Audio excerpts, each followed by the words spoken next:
There are certain films that don't just entertain, they crack you open. They make you feel seen in ways you can't quite explain. They don't shy away from complexity, grief, longing, or the quiet, everyday ache of simply existing. This video is for the thought daughters, the overthinkers, the ones who feel everything all at once, and who've learned to find beauty in the depths of their own minds.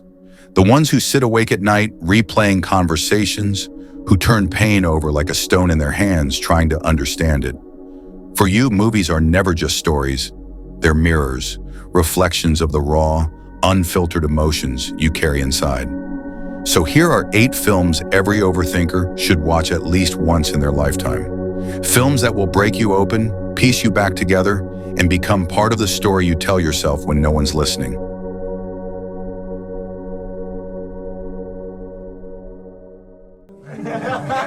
Thank you. We met about 18 years ago. We sort of fell in love a little bit, and then we lost track of each other. And a decade later, we ran into each other. Let's start with the Before trilogy. Richard Linklater's masterclass in dialogue and time is the ultimate cinematic meditation on love and the passing of years. You'll find yourself in Jesse and Celine's long, meandering conversations. 2 people who meet by chance and allow themselves to be fully consumed by what-ifs, half-finished thoughts, and the unspoken truths between them. These films capture the ache of missed opportunities, the weight of nostalgia, and the terrifying, beautiful truth that sometimes love is fleeting. And that might be what makes it so precious.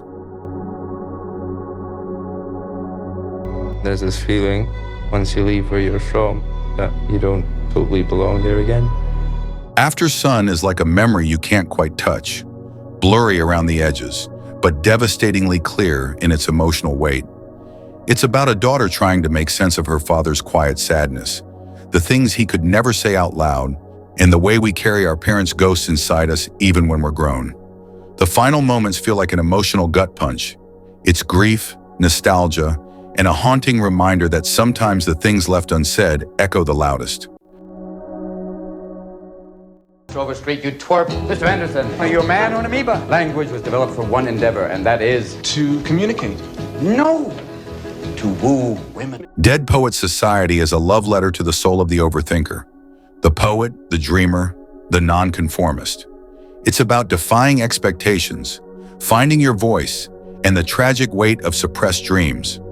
It's for the ones who lose themselves in poetry and philosophy, who understand that art isn't just a luxury, but a lifeline. Sometimes a single line from this film is enough to sit with you for years. Carpe diem. Oh, Captain, my captain. Words that remind you to stand up, speak out, and live wide awake. Girl Interrupted is raw and unfiltered. It asks what it means to be normal, and whether there's beauty in being just a little bit broken. Thought daughters will find themselves in Susanna's existential questions, her constant dance between isolation and connection. This film doesn't sugarcoat mental illness. It embraces the chaos, the darkness, and the friendships that grow in the unlikeliest places. It's a reminder that sometimes sitting with your shadow is the first step to finding your light. Whipped cream, cherries, and nuts? Hey. Busy. I don't want to take up a ton of your time, but I'm gonna kill myself. I just thought that an adult should know. Wow. Well, actually, I was writing my own suicide note just now. Sometimes being an overthinker feels like being an outsider. The Edge of 17 captures that perfectly. Nadine's story of teenage angst and deep self-loathing feels painfully familiar. The unbearable weight of being misunderstood, like no one else speaks your emotional language. But it's also a reminder that even in the most isolating moments, there's hope. That connection can find us when we least expect it, and that we are never truly alone. There's a word in Korean, inyeon. It means providence or fate. Past lives is for the nights you lie awake, wondering about the what-ifs. It's a tender meditation on fate and the people who shape us, even if just for a moment.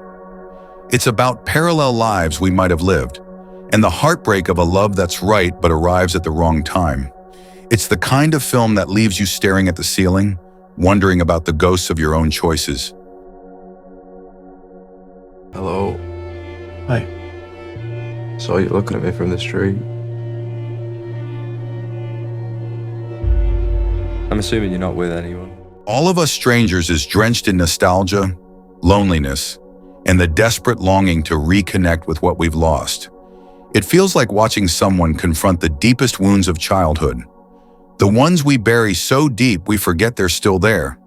It's perfect for the thought daughters who exist half in the past, half in the dream of what could have been. A quiet reminder that healing is rarely linear, but always worth the attempt. We can leave right now. I'll sell stories. Joe. And you should be an actress and you should have a life on the stage. Just because my dreams are different than yours doesn't mean they're unimportant. And finally, Little Women. Greta Gerwig's masterpiece is a story about sisterhood, art, and carving out a space for yourself in a world that often wants to define you. It understands the vast, inner world of women like few films do. Joe's ambition, Beth's quiet tenderness, Amy's longing for beauty and recognition. All these threads come together to remind us that we are never just one thing. It's a film about the unbearable joy and sadness of growing up, about holding the past in your hands like a fragile keepsake, even as you learn how to move forward. So, to every soul who feels too much, may these films remind you that it's okay to feel everything all at once. If these films spoke to you, share them with someone who might need a mirror too, and let me know in the comments. Which of these films cracked you open? Until next time, keep feeling, keep dreaming, and don't ever apologize for thinking too much.